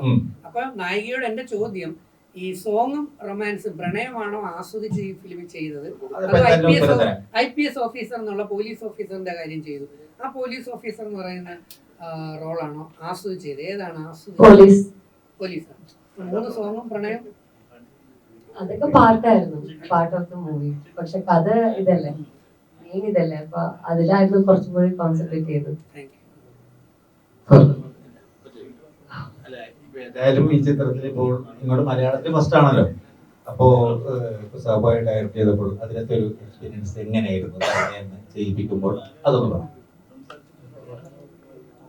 മലയാളത്തിൽ ഫസ്റ്റ് ആണ്. ടീം എല്ലാരും എനിക്ക് പുതിയതാണ്. എല്ലാരും ലൈക്ക് പരിചയമില്ലാത്ത ആൾക്കാരായിരുന്നെങ്കിൽ പോലും ഞാന് അത് ഫീൽ ചെയ്തേ ഇല്ല. ലൈക്ക് ഇതൊരു പുതിയ സെറ്റ് ആണെന്നോ പുതിയ ആൾക്കാരാണെന്നോ എനിക്ക് ആ ഒരു ഇതേ ഉണ്ടായിരുന്നില്ല. ഭയങ്കര കംഫർട്ടബിൾ ആയിരുന്നു. ലൈക്ക് ഞങ്ങള് ഭയങ്കര ഫണ്ണായിരുന്നു സെറ്റില്. ലൈക്ക് ആക്ഷൻ ടു ആക്ഷൻ, അതിന്റെ ഉള്ളിലുള്ള സീരിയസ്നെസ് മാത്രമേ ഉണ്ടാവുള്ളൂ. അതിന് ശേഷം സാറാണെങ്കിലും എല്ലാരും ഒരുമിച്ചിരുന്ന് ഭക്ഷണം കഴിക്കുക, ലൈക്ക് എന്താണ് അങ്ങോട്ടും ഇങ്ങോട്ടും കളിയാക്കുക, ചിരിക്കുക. ഞാൻ ആദ്യമേ ചോദിച്ചു, മലയാളമായിരുന്നോ തമിഴായിരുന്നോ തെലുങ്കായിരുന്നോ വർക്ക് ചെയ്തപ്പോ ഏറ്റവും സുഖം തന്നത്, സുഖം കിട്ടിയത്? അല്ല, അങ്ങനെ എനിക്കത് ഇതാക്കി പറയാൻ പറ്റത്തില്ല. ബിക്കോസ് ഞാൻ ഒബ്വിയസ്ലി എല്ലാ ലാംഗ്വേജിലും വർക്ക് ചെയ്യുന്നതുകൊണ്ട് കഞ്ഞികൂടി മുട്ടിക്കരുത്. എനിക്ക് ഇവിടെ ഉണ്ട് എക്സ്പീരിയൻസ് ആണ് ഞാൻ പറയുന്നത്. വളരെ കംഫർട്ടബിൾ ആയിരുന്നു. ലൈക്ക് ഒത്തിരി സന്തോഷമുണ്ട് ഈ ടീമിന്റെ ഒപ്പം വർക്ക് ചെയ്യാൻ പറ്റിയാലും ഈ സിനിമ ചെയ്യാൻ പറ്റിയാലും. എന്റെ ചോദ്യം സാബു സാറിനോടാണ്. ഒരു സിനിമ ചെയ്യുന്ന സമയത്ത് ഒരു താരമൂല്യത്തിന്റെ ആവശ്യമുണ്ടോ? ചിലപ്പോ നല്ല സിനിമ ആയിരിക്കും, പക്ഷെ ഒരു താരില്ലാത്തതുകൊണ്ട് ആ സിനിമ ആളുകളിലേക്ക് റീച്ച് എത്താതിരിക്കുക. ഒരു സിനിമ ഞാൻ അങ്ങനെ വിശ്വസിക്കുന്നില്ല. കാരണം ഇപ്പം നമ്മള് ബിസിനസിനെ കുറിച്ചൊക്കെ ഈ സിനിമയുടെ തലത്തിൽ തന്നെ ബിസിനസിനെ കുറിച്ച് പലരും പറയും. ആർട്ടിസ്റ്റ് ഉണ്ടായിരുന്നു എന്നുണ്ടെങ്കിൽ നിങ്ങൾക്ക് സാറ്റലൈറ്റ് കിട്ടിയാൽ അല്ലെങ്കിൽ OTT കിട്ടിയാൽ കച്ചവടം ചെയ്യാൻ പറയും. ഞാനങ്ങനെ ഒരു കച്ചവടം ഉണ്ടോ എന്ന് വെച്ച് കഴിഞ്ഞാൽ സിനിമയ്ക്ക് കച്ചവടം ഉണ്ട്. കാരണം പ്രൊഡ്യൂസറിനെ സംബന്ധിച്ചിടത്തോളം പൈസ മുടക്കുന്നവർക്ക് കൊടുക്കേണ്ട ഉത്തരവാദിത്വം ഉണ്ടാവില്ല. നമുക്ക് നല്ല പ്രോഡക്റ്റ് ചെയ്യുക എന്നുള്ളത് ഞാൻ ഉദ്ദേശിക്കുന്നു. കാരണം നല്ല മലയാള സിനിമയില് ഇപ്പം വമ്പൻ താരനിരയൊക്കെയുള്ള പല സിനിമകളായാലും ചെറിയ സിനിമകളും ഒക്കെ വന്നിട്ടുണ്ട്. പക്ഷെ ശ്രദ്ധിക്കാതെ പോയ കുറെ സിനിമകൾ ഇതിന് ഇടയ്ക്കുണ്ട്. അപ്പം ഇതിന്റെ ഒരു ഇടയ്ക്ക് നിൽക്കുന്ന ഒരു ഘട്ടത്തിലാണ് നമ്മൾ നിൽക്കുന്നത്. കാരണം നല്ല സിനിമകൾ OTT റിലീസായ സിനിമകൾ നല്ലപോലെ ആയിട്ടുണ്ട്. ഇപ്പം അറിയാൻ പറ്റും പല സിനിമകളും ഉണ്ട്. എന്നാൽ തിയേറ്ററിൽ വലുതായിട്ട് ഓടിയിട്ടുമില്ല. അതിന്റെയൊക്കെ പാർട്ടുകൾ ഇറങ്ങിയിട്ടുണ്ട്. എന്നാൽ വമ്പൻ താരതമ്യമുള്ള സിനിമകൾ മലയാളത്തിലുണ്ട്. അതിന് ചിലപ്പം ഡീഗ്രേഡ് ചെയ്തിട്ടുണ്ടാവും. അത് പ്രേക്ഷകരും അങ്ങനെയുള്ള കാര്യങ്ങൾ അതുകൊണ്ട് അതിന് നമ്മൾ അതിലേക്കൊന്നും കടക്കുന്നില്ല. എങ്കിലും നല്ല കഥയുണ്ടെന്നുണ്ടെങ്കിൽ നമുക്ക് പറ്റുന്ന നല്ല ആർട്ടിസ്റ്റുകളെ, അതായത് താരമൂല്യമുള്ളവർ ഉപയോഗിക്കാതെ അത്യാവശ്യം ഇൻഡസ്ട്രിയിലുള്ള നമ്മളെ പോലുള്ള ചെറിയ ആർട്ടിസ്റ്റുകളെ വെച്ചിട്ട് നല്ല കഥയാണെന്നുണ്ടെങ്കിൽ ജനങ്ങൾ കയറി കാണുമെന്നാണ് എന്റെ വിശ്വാസം. ഒരുപാട് സിനിമകൾ റിലീസ് ചെയ്യുന്നുണ്ടല്ലോ സാറേ. ഈ സിനിമ കാണാൻ ഒരു പ്രേക്ഷകര് ടിക്കറ്റ് എടുക്കണേ ഏത് തരത്തിലുള്ള ഒരു സബ്ജക്റ്റ് ആയിരിക്കും ഇത്? ഇതിനകത്ത് പൂർണ്ണമായിട്ടും നമുക്ക് ഈ ഒന്ന് ഡ്രഗ്സിനെതിരെയുള്ള ഒരു ക്യാമ്പയിനാണ് ആശയം ഇതിനകത്ത് കൊണ്ടുവരുന്നത്. അത് മെന്റലിസത്തിലൂടെ പറയുന്നത്. അതിനുപരി നമ്മുടെ മൈൻഡ് എങ്ങനെ മറ്റുള്ളവർക്ക് കൺട്രോൾ ചെയ്യാം എന്നതാണ് ഇതിന്റെ ഒരു പ്രമേയം എന്ന് പറയുന്നത്.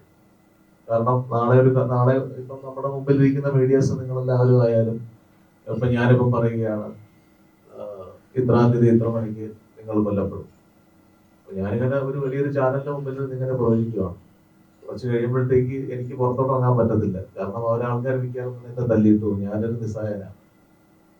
അപ്പം പക്ഷേ നിങ്ങൾ ആ പറയുന്ന ആ ഡേറ്റ് വരെ നിങ്ങൾ പലരുമായിട്ടും ഡിസ്കസ് ചെയ്യുന്നുണ്ടാവും. ഇങ്ങനെയൊക്കെ ഒരാൾ പറഞ്ഞു അങ്ങനെയാണ് ഇങ്ങനെയാണെന്നല്ല.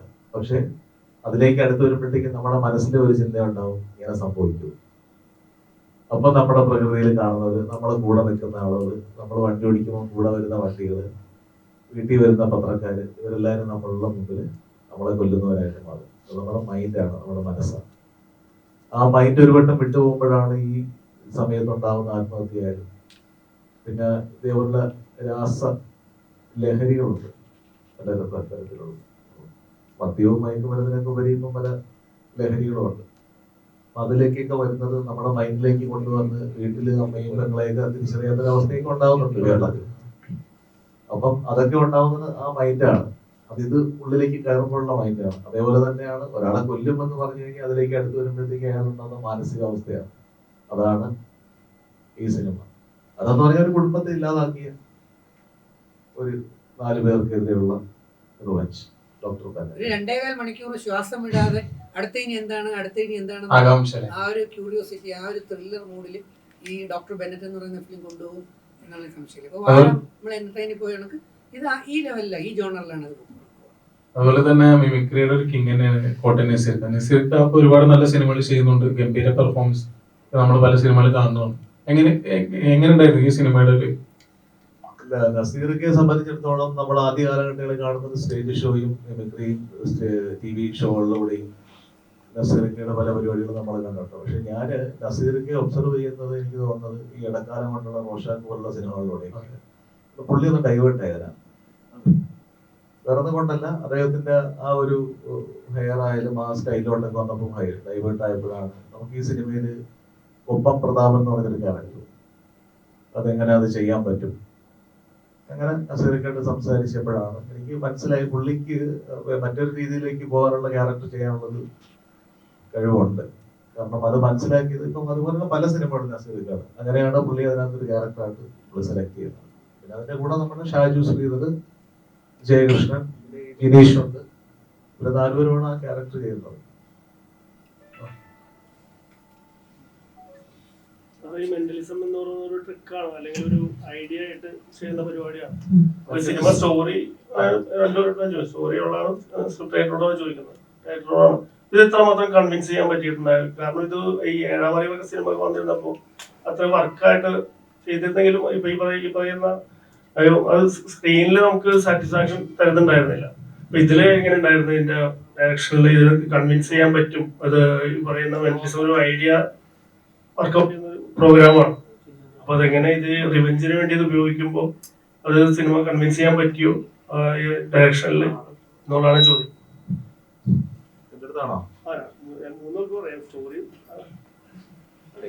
ഈ ചോദ്യം ശരിക്കും 3 പേർക്കും പറയാൻ പറ്റിയ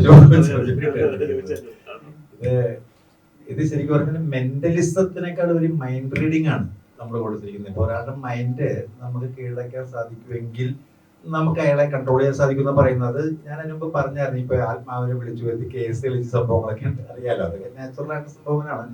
അതുപോലെ തന്നെ നമ്മുടെ പണ്ട് കാലങ്ങളിൽ ഇത് വളരെ വലിയ വലിയ വ്യക്തികൾ ചെയ്തിട്ടുണ്ട്.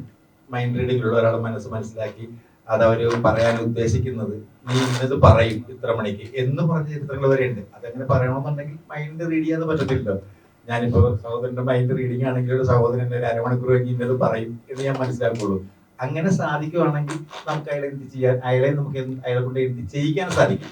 നമ്മളിപ്പോ മറ്റേ തമിഴ് പടം പറഞ്ഞെന്ന് വെച്ചിട്ടുണ്ടെങ്കിൽ നോട്ടത്തിൽ ഇത് ചെയ്യുന്നു, അത് എത്രത്തോളം കൺവിൻസ് ആയത് ഇപ്പൊ പറഞ്ഞ പോലെ തന്നെ.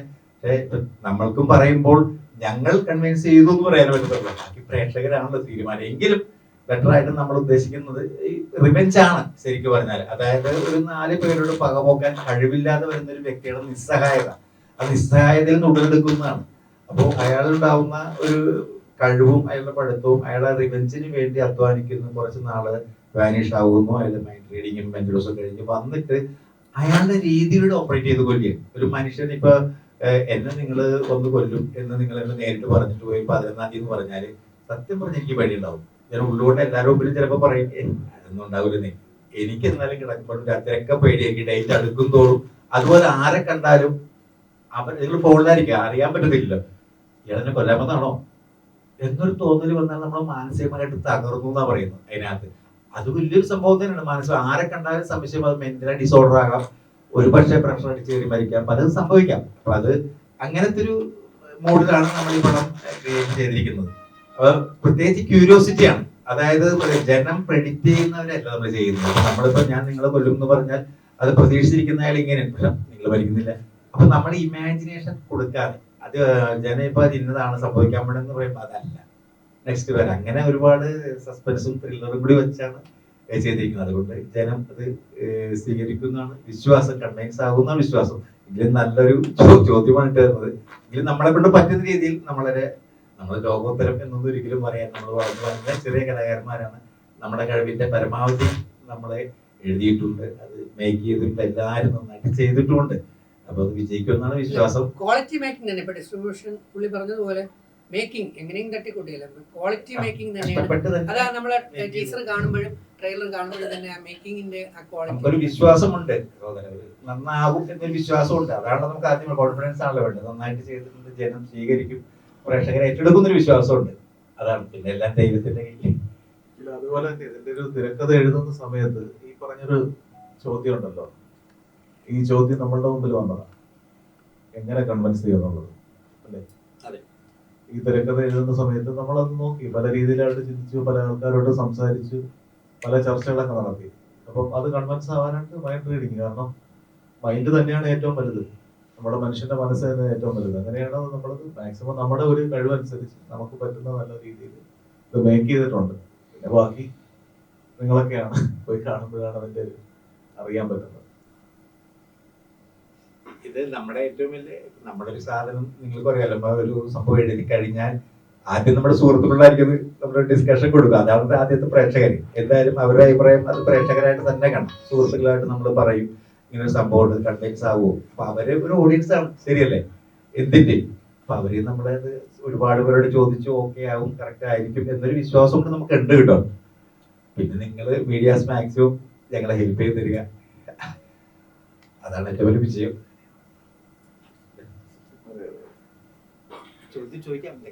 ചോദിച്ചോളൂ. പിന്നെ ഈ മലയാളത്തിൽ ഒരുപാട് നായികമാരുണ്ട്, നടന്മാരുണ്ട്. പക്ഷെ ഈ പറയുന്ന പോലെ ഈ ഐഷ എന്ന് പറയുന്ന ഒരു നായികയിലേക്ക് എന്തുകൊണ്ട് എത്തിച്ചേർന്നു? അതുപോലെ വേറെ കാസ്റ്റിംഗ് ഒക്കെ ഉണ്ടാവുമായിരുന്നു, പുതുമുഖങ്ങൾക്ക് അവസരം കൊടുത്തതാണോ അതോ ഇവരൊക്കെ ഈ പറയുന്ന പോലെ ഇത് ആപ്റ്റ് ആയിട്ടുള്ള ആളുകളായതുകൊണ്ടാണോ? എന്താണ് ഈ പറയുന്ന പുതുമുഖങ്ങളും ഐഷ എന്ന് പറയുന്ന നടിയും ഇതിലേക്ക് വരാനുള്ള കാരണം? അല്ല, പുതുമുഖങ്ങൾക്ക് അവസരം കൊടുത്തുകൊണ്ടുള്ള ഒരു പരിപാടിയല്ല ഞാൻ ചെയ്തത്. കാരണം ഈ സിനിമയുടെ കഥ പറയുമ്പോൾ തന്നെയാണ് ഡോക്ടർ ബെന്നറ്റ് എന്ന മനസ്സിലുള്ളത്. എനിക്കന്ന് തോന്നിയിട്ടുള്ളത് ജിൻസിനെയാണ്.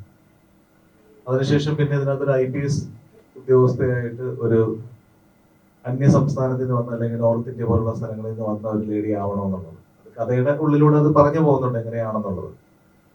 മലയാളം കലർന്ന, അതായത് ഇംഗ്ലീഷ് മലയാളം കലർന്ന, അല്ലെങ്കിൽ തമിഴ് ചുവയുള്ള പോലെയുള്ള സംഭാഷണമുള്ള ഒരു പെൺകുട്ടി വേണമെന്നുള്ളത് കൊണ്ടാണ് ഞാൻ ഇതിലേക്ക് എത്തുന്നത്.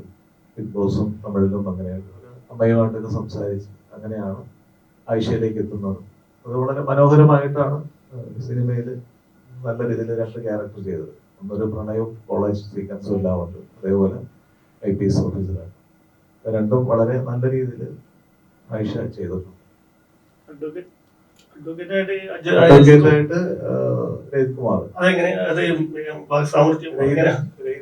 രജിത്തേട്ടനെ സംബന്ധിച്ചിടത്തോളം ഈ സിനിമയുടെ ഡോക്ടർ ബെന്നറ്റിന്റെ അഡ്വക്കേറ്റാണ്.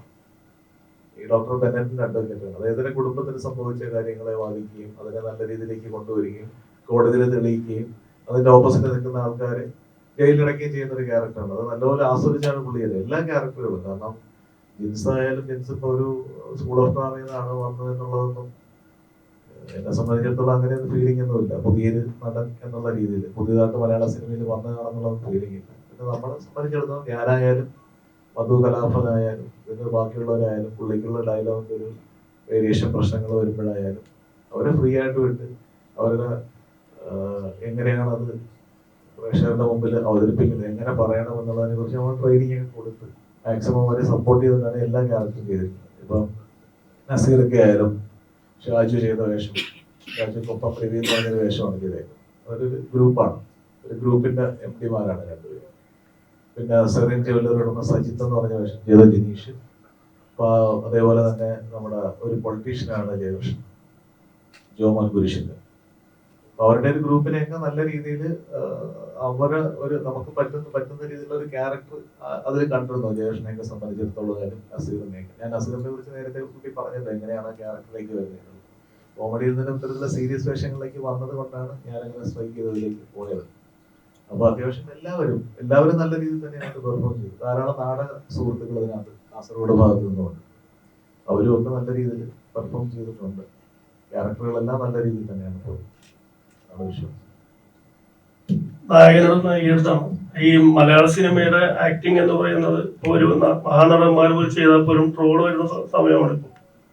അപ്പോൾ മലയാള സിനിമയിൽ അഭിനയിക്കുമ്പോൾ നാടകം എന്നുള്ള രീതിയിൽ വരുമ്പോഴും ബിഗ് ബോസ് അല്ലെങ്കിൽ തമിഴ് സിനിമയിൽ നിന്ന് വരുമ്പോഴും വളരെ ടഫാണ് അവരെ പ്രേക്ഷകരെ കൺവിൻസ് ചെയ്യാനായിട്ട്. നിങ്ങളുടെ അഭിനയത്തെ കുറിച്ചോ അല്ലെങ്കിൽ നിങ്ങളത് എടുത്ത ഒരു എന്താ പറയാ ഒരു റിസ്ക് എങ്ങനെയായിരിക്കും, അല്ലെങ്കിൽ അഭിനയിച്ച് പ്രേക്ഷകരെ സംതൃപ്തിപ്പെടുത്തുന്ന രീതിയിലായിരുന്നു എങ്ങനെയായിരിക്കും നിങ്ങളുടെ ഒരു ആക്ടിങ്ങിന്റെ പെർഫോമൻസ് ആൻഡ് മാറ്റം നാടകം അല്ലെങ്കിൽ ബിഗ് ബോസിലെ അല്ലെങ്കിൽ തമിഴ് സിനിമയിലുള്ള ഒരു വ്യത്യാസം എന്തായിരുന്നു മലയാള സിനിമയിലേക്കുള്ള? ഇല്ല, നാടകത്തിൽ നമുക്ക് ഒത്തിരി പ്രാക്ടീസ് അല്ലെങ്കിൽ റിഹേഴ്സൽ ഒക്കെ ചെയ്തിട്ട് നമുക്ക് അതിനോട് സമയം കിട്ടുന്നുണ്ടായിരുന്നു. നാടകത്തിൽ നാടകം കാണാപ്പാടം പഠിച്ച്. പക്ഷെ നാടകം നേരിട്ട് ജനങ്ങളുടെ എന്താ പറയുക, ഇപ്പം ഒരു 500-1000 പേരുണ്ടെങ്കിൽ അവരുടെ പ്രതികരണം നമുക്ക് അപ്പോൾ തന്നെ കാണാൻ പറ്റുമായിരുന്നു. സിനിമയിൽ നമ്മൾ അഭിനയിച്ചു കഴിഞ്ഞ് പിന്നെ തിയേറ്ററിലൊക്കെ വന്നിട്ടാണ് നമുക്കറിയാൻ പറ്റുന്നത്. ശരിക്കും പറഞ്ഞാൽ എനിക്ക് തോന്നുന്നു സാബു സാറും മധു സാറൊക്കെ ഉള്ളതുകൊണ്ട് എങ്ങനെയാണ് ചെയ്യേണ്ടതെന്നും നമ്മൾ ഓരോ ദിവസം ചെയ്യുന്ന അല്ലെങ്കിൽ നാളെ ഇന്ന രംഗം അല്ലെങ്കിൽ ഇന്ന സീനാ ചെയ്യേണ്ടത് അതിനെ കുറിച്ചുള്ളൊരു ശരിക്കുള്ളൊരു ബോധ്യം ഞങ്ങൾക്ക് തരുമായിരുന്നു. പിന്നെ ആദ്യത്തെ 1-2 ദിവസം കുറച്ച് ബുദ്ധിമുട്ടുണ്ടായിരുന്നു. പിന്നെ ഓട്ടോമാറ്റിക് നമ്മൾ ഈ സിനിമ അതിലേക്ക് മുഴുകി ചേരാൻ ഞങ്ങൾക്ക് പറ്റി. പിന്നെ ചില മൈനസ് ആയിട്ടൊക്കെ പറയായിരിക്കും, നമുക്കറിയില്ല. എന്തൊക്കെയായാലും സപ്പോർട്ട് ചെയ്യുന്നത് മാത്രമേ പറയാനുള്ളൂ.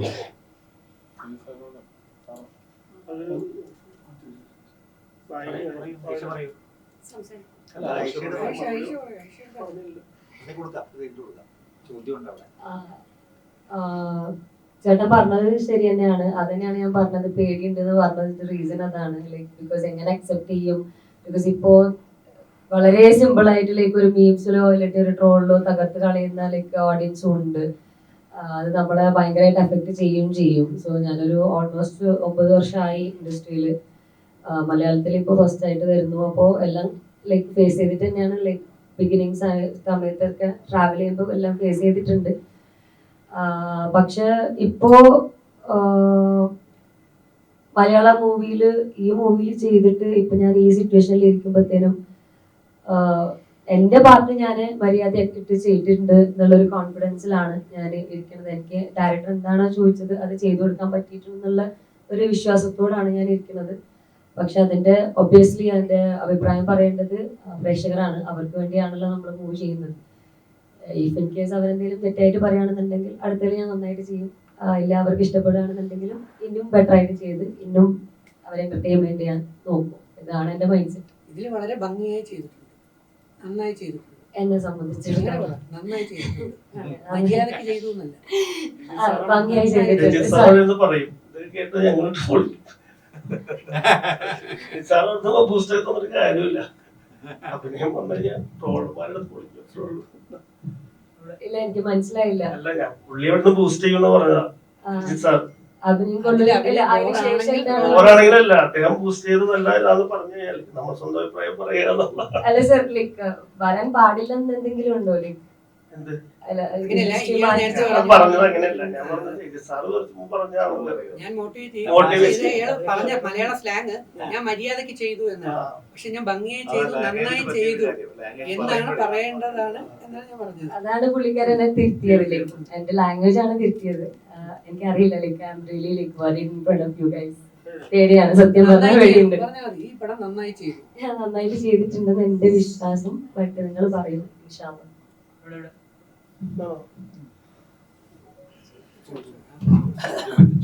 ചോദിക്കും, എല്ലാരും ചോദിക്കും, ഇഷ്ടം പോലെ ചോദിക്കും, മുമ്പോട്ട് വന്ന് ചോദിക്കും. ഒരു മടിയും പിടിക്കണ്ട. കൊടയുടെ ഡിസ്ട്രിബ്യൂട്ടറിനോടാണ്. നേരത്തെ പറഞ്ഞല്ലോ ഈ സിനിമ 3 ഭാഷകളിലാണ് ഇറക്കുന്നത്. അപ്പൊ 3 ഭാഷയല്ല, 3 സ്റ്റേറ്റില്. 3 അതില്. അപ്പൊ എന്താണ് അങ്ങനെ ഈ സിനിമ ഇറക്കാനുള്ള കാരണം? അതെന്താണെന്ന് പറയാമോ?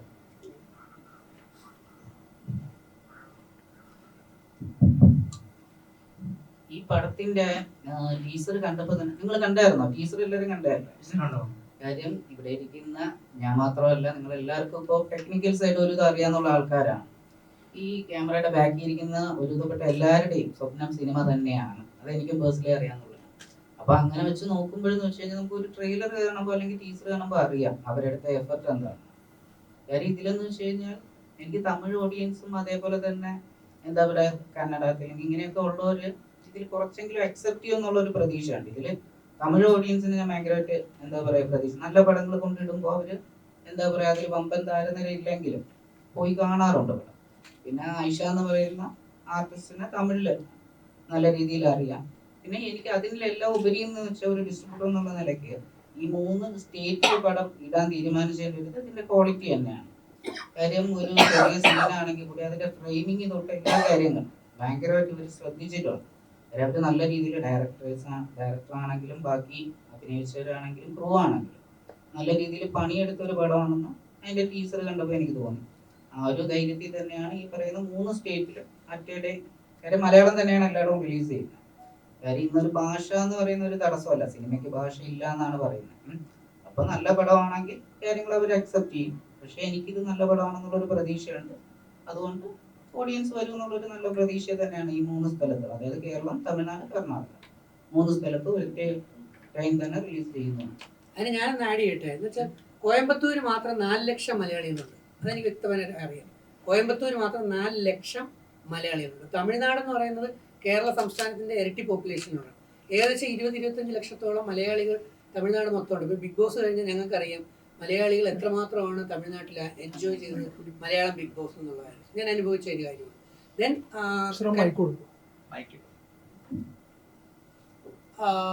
മലയാളം നമ്മുടെ മലയാളി ഇല്ലാത്ത സ്ഥലം എവിടെയുണ്ട്?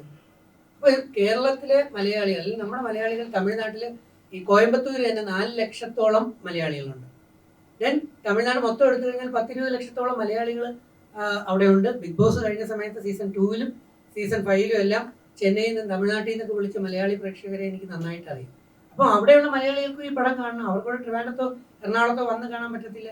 അതുപോലെ തന്നെ തെലുങ്കിലെ എടുക്കുന്നത്, കന്നഡയിലല്ല, കന്നഡ. അപ്പോൾ ബാംഗ്ലൂർ മലയാളികൾ എന്ന് പറഞ്ഞാൽ എത്ര മലയാളികളാണ്? ബാംഗ്ലൂർ കർണാടക എന്ന് പറഞ്ഞാൽ മലയാളി. ഇവിടുത്തെ കന്നഡ ബസ്, ബാംഗ്ലൂർ ബസ് എത്ര ഇവിടെ നിന്ന് പോകുന്ന കൊച്ചിയിൽ നിന്ന് മംഗലാപുരത്തേക്ക് എന്തുമാത്രം മലയാളികളാണ് ഉള്ളത്. മലപ്പം നമ്മളെ സംബന്ധിച്ച് മലയാളികൾ ഇവിടെ ഉള്ളതിൻ്റെ അടുത്ത കുറേ ഏറെ തന്നെ മലയാളികൾ മാംഗ്ലൂരിലും അല്ലെങ്കിൽ ബാംഗ്ലൂർ കർണാടക സ്റ്റേറ്റിലും തമിഴ്നാട് സ്റ്റേറ്റിലും മലയാളം ആൾക്കാരുണ്ട് എന്നുള്ളതാണ്. അപ്പോൾ ഇനിയുള്ള സിനിമകൾ എൻ്റെ ഒരു പഠനം, ഞാനും ഈ ഇൻഡസ്ട്രിയിൽ പ്രൊഡക്ഷൻ ഹൗസിലേക്കൊക്കെ പോകുന്ന ഒരാളാണ്. സാമ്പത്തികം ഇപ്പം ഇല്ല, വരുമ്പോൾ.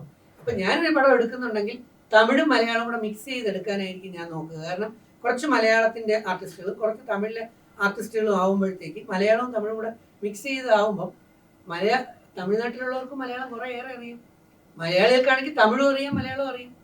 അപ്പം ഇതൊരു ബിസിനസ്സും കൂടെ ആണല്ലോ. അതുപോലെ തന്നെ നമുക്ക് വിജയിച്ചു കഴിഞ്ഞാൽ കൂടുതൽ പുതിയ തലമുറയിലുള്ള ആൾക്കാർക്ക് അവസരങ്ങൾ കൊടുക്കുകയും ചെയ്യും. അപ്പം 3 സ്റ്റേറ്റിലും ഡിസ്ട്രിബ്യൂട്ട് ചെയ്യാൻ മനസ്സ് കാണിച്ച് തയ്യാറായ ഇതിന്റെ പ്രൊഡ്യൂസറിനും അതുപോലെ അണിയറ പ്രവർത്തകർക്കും ഇത് ചെയ്യാൻ മനസ്സ് കാണിച്ച ഡിസ്ട്രിബ്യൂട്ടറിനെയും ഞാൻ സല്യൂട്ട് ചെയ്യുന്നു. അതൊരു നല്ല അപ്രിസിയേഷനാണ്, നല്ല തീരുമാനമാണ്. Really appreciate.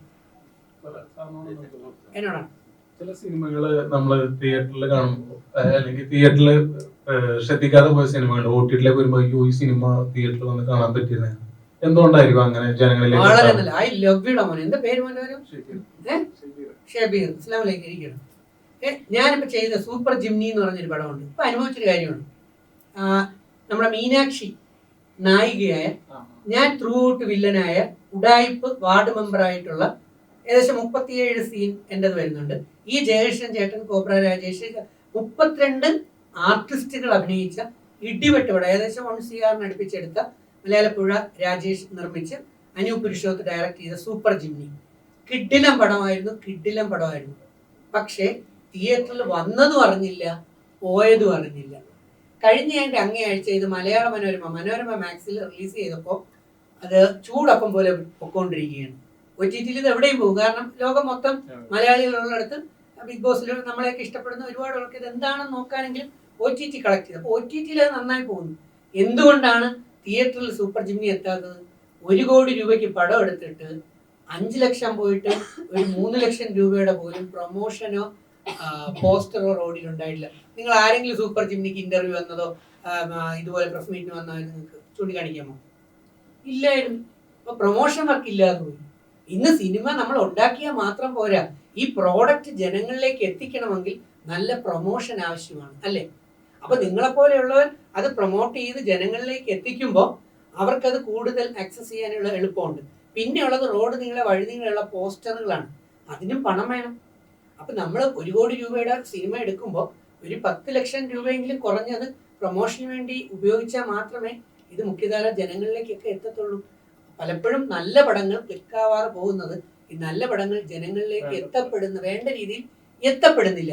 എന്നാൽ OTT-ൽ എത്തുമ്പോൾ അവരുടെ OTT ആപ്പ് ഉള്ളത് കൊണ്ട്, ഹോട്ട്സ്റ്റാർ ആണെങ്കിലും ജിയോ ആണെങ്കിലും ആമസോൺ ആണെങ്കിലും ഉള്ളതുകൊണ്ട് അവർ കൃത്യമായി നോക്കാനും അത് ഈസിയായിട്ട് കളക്ട് ചെയ്യാനും പറ്റുന്നുണ്ട്. അതുകൊണ്ടാണ് ഞാൻ നല്ല ചോദ്യം. ഞാൻ ഇപ്പം അനുഭവിച്ചൊരു കാര്യമാണ് സൂപ്പർ ജിംനി. മരിച്ചു ചെയ്തിട്ട് തിയേറ്ററിൽ ക്ലിക്കായില്ല. ഒന്നുകൂടെ പറയാം, ഈശോ ജയസൂര്യ നായകനായി, ഞാൻ വില്ലനായ പടമാണ്. നാദർ ഷെയ്ഖ് ഡയറക്ട് ചെയ്ത ഈശോ കൊറോണ സമയത്ത് വന്ന കിട്ടില്ല പടമായിരുന്നു. അതിനകത്ത് വില്ലൻ ഞാനായിരുന്നു. കണ്ടല്ലോ, നാദർ ഷെയ്ഖ് വിളിച്ച് തന്നൊരു വർക്കാണ്. പക്ഷേ ഇടിവെട്ടായിട്ട് ചെയ്തിട്ട് പോലും അത് മുഖ്യധാര തിയേറ്ററിലോട്ട് എത്തിയില്ല. OTT 4.5 കോടിക്ക് എടുത്ത പടം 10 കോടിക്ക് OTT-ൽ അത് വാങ്ങിച്ചു, സോണി ലൈവ്. അപ്പൊ ഈ പടം എന്ന് പറയുന്നത് ഇടിവെട്ട് പടമാണ്. അത് കാണുമ്പോൾ അത് ഗ്യാരണ്ടീഡ് ആയിട്ടുള്ള സംഭവമാണ്. അപ്പൊ തിയേറ്ററിൽ എത്തണം, പ്രൊമോഷന് നന്നായിട്ട് പോകണം, ദെൻ OTT-ൽ അത് കളക്ട് ചെയ്യപ്പെടുകയും ചെയ്യുമ്പോഴാണ് ഈ സംഘാടകർക്ക് അടുത്ത പടങ്ങൾ എടുക്കാൻ ഒരു ശക്തി ഉണ്ടാവും. അതാണ്.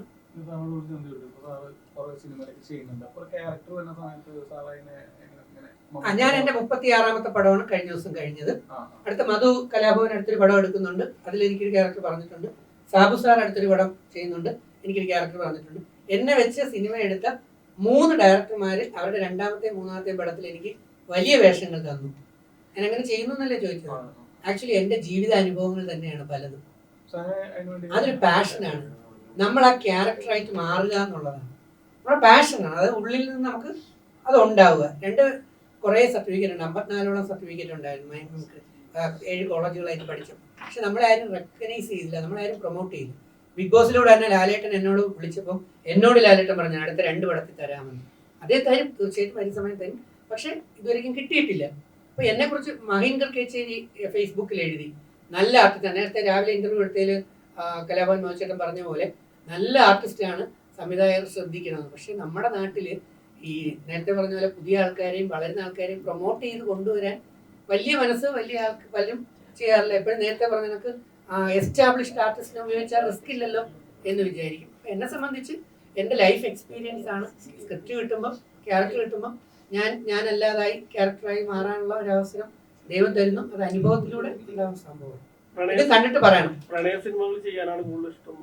എനിക്ക് എല്ലാം ചെയ്യാൻ ഇഷ്ടമാണ്. എല്ലാം, പ്രണയം ഉൾപ്പെടെ, ഓഫ് ബീറ്റ് ഉൾപ്പെടെ, എന്താ പറയുക, മെന്റൽ ഉൾപ്പെടെ സൈക്കോ ഉൾപ്പെടെ PK-യിൽ അമീർ ഖാൻ ചെയ്തത് അതിനേക്കാൾ ഭംഗിയായിട്ട് ചെയ്യാനുള്ളൊരു കഴിവുണ്ട്. മോൻ എനിക്കൊരു അവസരം തന്നു നോക്കൂ.